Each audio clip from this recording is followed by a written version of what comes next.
So we basically stopped a lot of what we were doing and sort of shifted gears because this seemed like such an important opportunity to say the current policies, whether it's NAFTA, whether it's the free trade models and other bilateral agreements, whether it's who's the voice of the US government, needs to be changed and can't just be more of the same that we've had for these decades. Because we know what it's done to the farmers and our allies in Mexico and in other parts of the world who are bearing the brunt of the kinds of policies that have been promoted by, in this case, the US, but in some cases also Canada, on other parts of the world. So what we've been doing in this last year has been doing the regional mobilizing with Via Campesina. In Washington, we've continued to be as strong a voice as we can, even though we're all spread pretty thin, within Citizens Trade Campaign, trying to make sure that the farm and the food safety and the food security components of fair trade policy gets understood to be not necessarily all on the same level, but really an important part of the coalition building of what needs to be pushed forward and promoted. That's kind of in the framework of really what we've been doing around trade right now, and particularly this attack and this effort to, and we know we're not going to win on this U.S. trade rep. He is going to be, we're sure he's going to be nominated, and he will most likely be approved.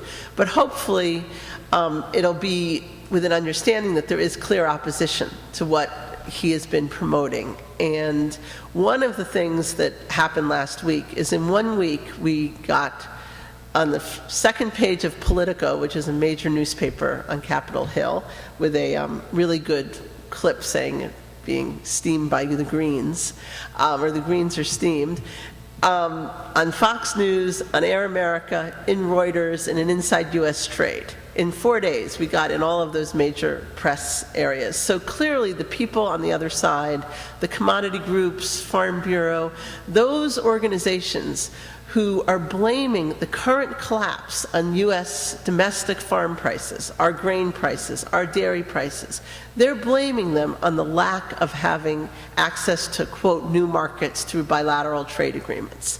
They told Congress last week in response to the collapse in hog prices, let alone the hype around swine flu, they blamed it on not having these bilateral trade agreements. So they're not changing their tune at all, and we need to make sure that there's mobilizing to be very clear that having new economic trading agreements and new approaches that aren't just undercutting and undermining and forcing to the least common denominator is not the kind of policies we need to really rebuild our economy and to have basic fairness on all sides of the borders and not pitting people against each other in the interests of these same corporations and companies that Manuel discussed are the same ones that are continuing to make record profits. Our dairy industry in the U.S. is, for the third quarter, has had the largest profits, and we have a significant number, close to 20,000 of our 57,000 dairy farmers that are left in the country on the brink of bankruptcy. People who are basically being forced out after generations of farming because they have a price that is 50% below their cost of production. And Dean Foods and Dairy Farmers of America have record profits.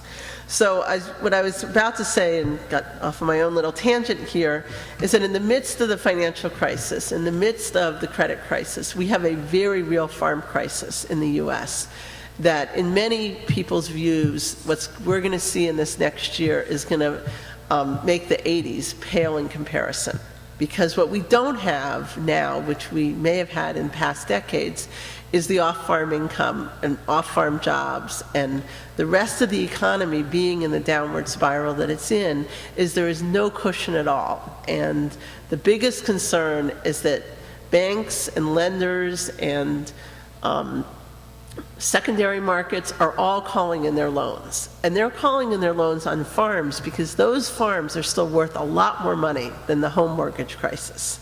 And so we're very, very concerned that we're going into a winter and post-harvest where we're going to see a very, very real financial and economic disaster across the countryside.